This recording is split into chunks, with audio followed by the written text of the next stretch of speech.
نبی علیہ الصلوۃ والسلام فرمایي وی چا چې د الله د رضا د پاره یو ورځ اعتکاف وکړو، چا چې د الله د رضا د پاره صرف یو ورځ اعتکاف وکړو، نبی علیہ الصلوۃ والسلام فرمایي الله تبارک وتعالی به د دې انسان او د جهنم ترمنځ درې خندق جوړ کړي. سو خندقه؟ درې خندقه به جوړ کړي او د یو خندق دومره فاصله د څومره فاصله چې د ځمکې او تر اسمان ترمنځ ده. په یو ورځ اعتکاف باندې الله تبارک وتعالی دومره ثواب ورکوي. نو چې کله انسان لس ورځې معتکف شي هغه ته به څومره ثواب میلاویږي، هغه ته به الله څومره لوی اجر ورکوي، هغه ته به الله تبارک وتعالی څومره لوی ثوابونه ورکوي. نبی علیہ الصلوۃ والسلام فرمایي وی اعتکاف کون کی ته الله تبارک وتعالی د هغه ټولو کارونو ثواب ورکوي چې د دې د اعتکاف د وجې نه نشي کولی دغه کارونه.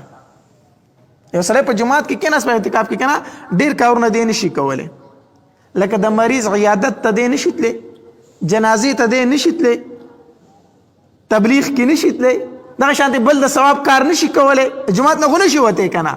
خو نبی علیہ الصلوۃ والسلام فرمایي دی اعتکاف کون کی ته الله دغه ثوابونه په دې جماعت کې مفت ورکوي، مفت ورته ورکوي دغه ثوابونه. اعتکاف دومره لوی زیات ثواب لري او دې نه به نور څه تاکید کېدی شي چې نبی علیہ الصلوۃ والسلام د مکې مکرمې نه مدینې منورې ته هجرت کړی دی که نه، په دې ټول ژوند کې نبی علیہ السلام چېرته اعتکاف نه دی پرېښی، اعتکاف یې نه دی پرېښی. یو روایت کې راځي وی په یو رمضان کې نبی علیہ الصلوۃ والسلام 60 ورځې اعتکاف کړی، 60 ورځې. نو علما لیکي وی دا ته یو کال پاتې شوی و، نو د هغې کمی پوره کولو دپاره نبی علیہ الصلوۃ والسلام بیا څوک په بل کال کې څو ورځې اعتکاف وکړو؟ 60 ورځې، چې د هغې تېر کال هغه کمی پوره کړي. او بعضې علما وی نه، نبی علیہ الصلوۃ والسلام د اعتکاف په یو کال کې نه دی پاتې شوی، هنو دا 60 ورځې ولې کړی وی دا د نبی علیہ الصلوۃ والسلام اخري رمضان المبارک، دا د نبی علیہ السلام اخري رمضان المبارک. نبی علیہ الصلوۃ والسلام ته محسوسه شوې وه چې یره په ما باندې بل رمضان نه راځي، الله ما ځان ته بلي. نو وی نبی علیہ السلام پوهېدلی و چې دا زما اخري رمضان دی، وی د دې وجې نبی علیہ السلام په هغې کې څو ورځې اعتکاف کړی و؟ 60 ورځې اعتکاف کړی و. د دې نه نور زیات ثواب او تاکید څه کېدی شي چې نبی علیہ السلام چېرته پرېښی نه دی. او په دې اعتکاف کې فلسفه څه ده؟ په دې اعتکاف کې فلسفه دا ده چې دا د الله په در کې پرېوتل دي، دا د الله په در کې څه دي؟ پرېوتل دي، یعنی په الله باندې ځان بخل دي، ځان بخل دي. مونږ یو سړي نه خفه یو که نه او معاف کوي نه، خو چې هغه راشي که نه او زمونږ په ور کې کینی او یاره زم نه تر هغې پورې چې تر څو دې دا خبره زما منلې نه ده، نه ځم زه به دلته ناست یم ستا په ور کې به ناست یم، نو موږ څه وایو؟ یاره نه مې معاف کولی، خفه ومه درنه، خو پښتونولي ده نو څه وکړم، اوس په ور کې مې ناست یو ځي نه نو معاف مې کړې زه مړه. یا وایي دا خبره نه منم، خو چې اوس تاسو راغلي یو ځای نه نو خبره مې ومنله ځئ. الله تبارک وتعالی په در کې چې ته پرېوتې، د الله په در کې پرېوتې، د الله په درشل باندې د سر ایښی دی په جماعت کې، 10 ورځې تا د الله درشل نیولې ده، الله در هغې به د دې کوره وځم چې در څو دې معاف کړی نه یم. الله ډېر غیرتي دی، الله ډېر غیرتي دی. هر څومره چې خفه شي درنه، خو چې تا د الله درشل ونیوله، الله نظم تر هغې پورې چې زما دې دا کار نه دی کړی، الله نظم تر هغې پورې تر څو چې دې معاف کړی نه یم. الله تبارک وتعالی فرمایي زه معاف مې کړې، زه دا څه چې دې غوښتل دا مې درله درکړو. دا د الله درشل نیول دی، اعتکاف کول.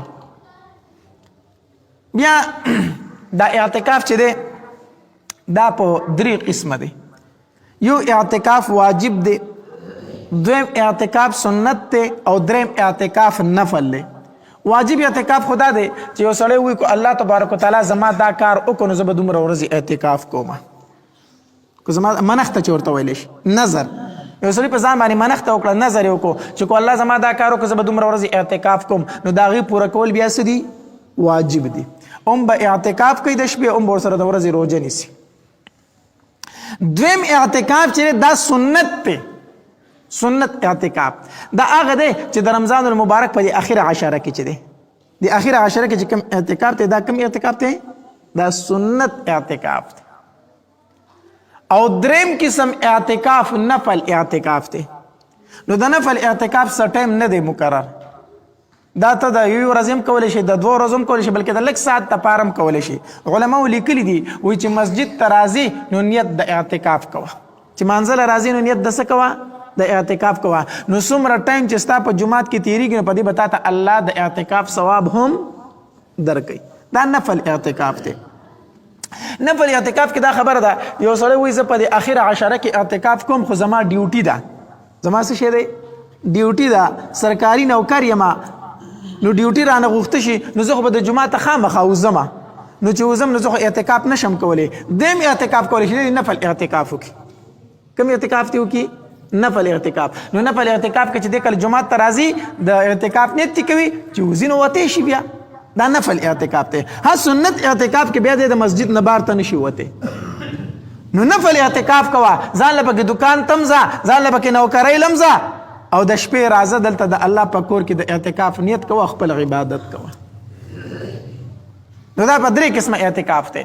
نارینه چې اعتکاف کوي دا به په مسجد کې کوي. بیا کم مسجد غوره دی؟ جامع مسجد چې غټ جومات پای کې اعتکاف کول څه دي؟ غوره دي. نو نارینه به اعتکاف په جومات کې کوي، زنانه هم اعتکاف ته کېناستی شي په کور کې. زنانه د اعتکاف په کور کې وکړي. کو چېرته د مونځ دپاره یو ځای یو کوټه مخصوصه کړي په هغې کې د اعتکاف وکړي، او که د مونځ دپاره یو ځای نه مقرر کړی په کور کې یوه کوټه ده هغه د ځان له منتخب کړي چې واړه ماړه دي ورته ډېر نه راځي، په هغې کې د ځان له اعتکاف ته کښېني. زنانو دپاره بیا اعتکاف ډېر زیات اسان دی، ډېر اسان دا دی چې ځان له پکې د کور کار هم کولی شي. زنانو ته دې ووایي راشه ما ته سبزي راوړه، زه به درته هغه وړه کړمه، زه به در سره دا کار دلته وکړم، دا به وکړم. هلته خو هر څه کولی شي که نه، سبزي وړه کولی شي. نو دا کار پکې هم کولی شي، اعتکاف هم کولی شي. زنانه د اعتکاف د کور په کوټه کې وکړي.